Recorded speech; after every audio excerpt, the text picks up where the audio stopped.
नसल्ली अला रसूलिहिल करीम अम्मा बाद फ़ाऊज़ु बिल्लाहि मिनश्शैतानिर्रजीम बिस्मिल्लाहिर्रहमानिर्रहीम। अस्सलामु अलैकुम वरहमतुल्लाहि वबरकातुहू। इस दुआ और उम्मीद के साथ कि आप जहाँ पर भी हों खैरियत से हों और हमेशा खुश रहें। I hope all of you will be okay by the grace of Allah who is the Rahman and Rahim.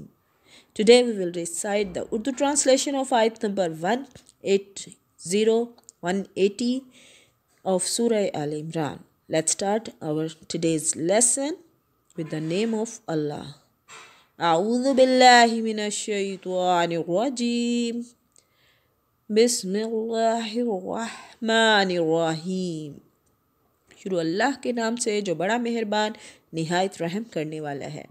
आयत नंबर 180 ऑफ सूरह अल इमरान।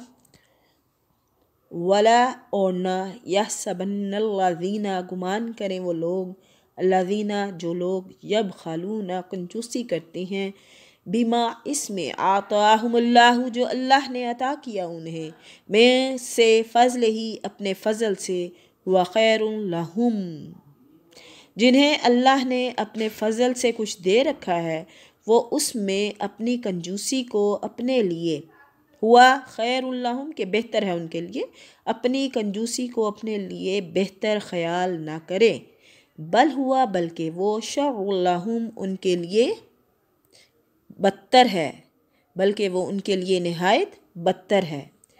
इस आयत में अल्लाह पाक फरमा रहे हैं कि जिन लोगों को अल्लाह ने अता किया हुआ है या जिन लोगों पर अल्लाह का फ़ज़ल है, अब ये ज़रूरी नहीं है कि अल्लाह का फ़ज़ल पैसों से ही हो। अल्लाह ने आपको सेहत दी, अल्लाह ने आपको रिज़्क दिया, अल्लाह ने आपको नेक सालेह औलाद दी, अल्लाह ने आप पर अपना करम रखा, आपको हर उससे महफूज रखा, तो ये अल्लाह का फ़ज़ल है। और अगर आपको अल्लाह ने रिज़्क फ़ावर मिक़दार में दिया तो ये तो बहुत ही फ़ज़ल है, लेकिन उसमें कंजूसी को अपने लिए बेहतर ख्याल ना करें, बल्कि वो क्या है उनके लिए बदतर है। सायुत्तवक़ूना अन करीब, माँ बाखिलूहु अन करीब वो तोक में डाले जाएंगे, तो वक़ूना तोक में डाले जाएंगे, माँ इस वजह से बाखिलूहु कंजूसी की वजह से, बेही साथ ही इसके, यौमल क़यामा यौम दिन क़यामत के दिन, अन करीब क़यामत वाले दिन वो अपनी कंजूसी की चीज़ के तोक डाले जाएंगे।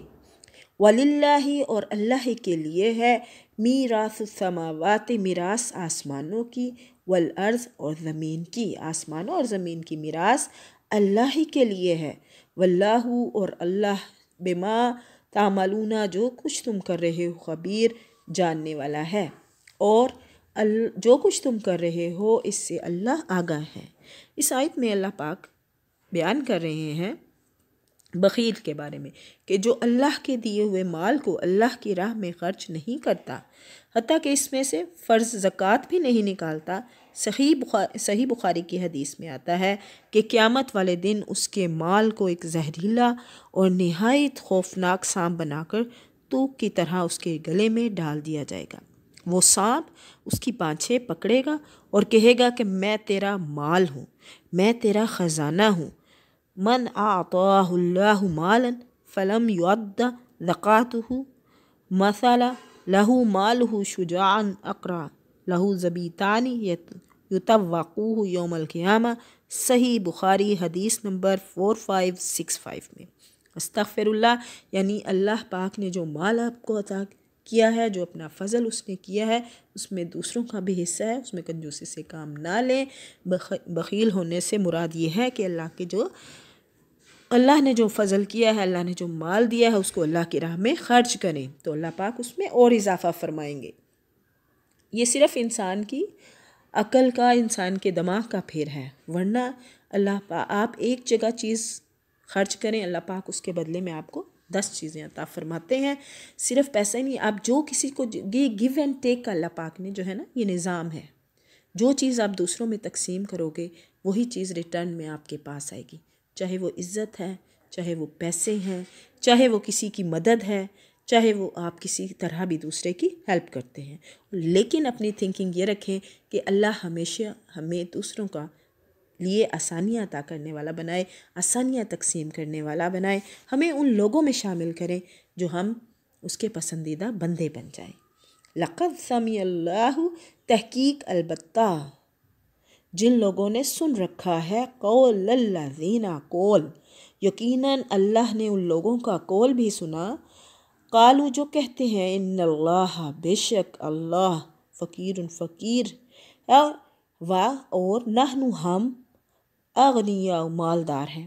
اب جب اللہ تعالیٰ نے اہل ایمان کو اللہ کی راہ میں خرچ کرنے کی ترغیب دی اور فرمایا من ذا الذی یقرض اللہ قرضا حسنا، سورہ بقرہ آیت نمبر 245، کہ کون ہے جو اللہ کو قرض حسنا دے، تو یہود نے کہا کہ اے محمد تیرا رب نعوذ باللہ فقیر ہے کہ اپنے بندوں سے قرض مانگ رہا، جس پر اللہ تعالیٰ نے یہ آیت نازل فرمائی۔ آگے ہے سَنَكْتُبُ مَا قَالُوا، سَنَكْتُبُ ہم نے ان کے اس قول کو لکھ دیا، ہاں ان کے اس قول کو ہم نے لکھ لیں گے، وَقَتْلَهُمُ الْأَنْبِيَاءُ اور قتل کیا ان کا قتل کرنا انبیاء کو بغیر حق، بغیر وجہ کے قتل کرنا بھی، یعنی انہوں نے جو کہا مذکورہ قول جس میں اللہ کی شان میں گستاخی کی، اور اسی طرح ان کے اسلاف کا انبیاء علیہ السلام کو جو ناحق قتل کرنا، ان کے یہ سارے جرائم جو ہیں اللہ کی بارگاہ میں درج ہیں، جن پر وہ جہنم کی آگ میں داخل ہوں گے۔ وَنَقُولُ ذُوقُوا عَذَابَ الْحَرِيقِ اور ان سے کہیں گے، نقول ہم کہیں گے، ذُوقُوا چکھو، عذاب حریق اس کا یعنی کہ جہنم کو، اور ہم ان سے کہیں گے کہ جلا دینے والا عذاب چکھو۔ استغفر اللہ، یہ اس سب وجہ سے ہے کہ انہوں نے جو تکذیب کی تھی۔ اللہ پاک پڑھنے میں بتانے میں غلطی کوتاہی کمی بیشی رہ گئی ہو تو اللہ پاک معاف فرمائے۔ قرآن پاک کو روزانہ پڑھا کریں، تلاوت کیا کریں، زندگی کا حصہ بنائیں، کیونکہ اسی میں ہماری دنیا اور آخرت کی فلاح ہے۔ وآخر دعوانا ان الحمد للہ رب العالمین، with best wishes and good luck، فی امان اللہ۔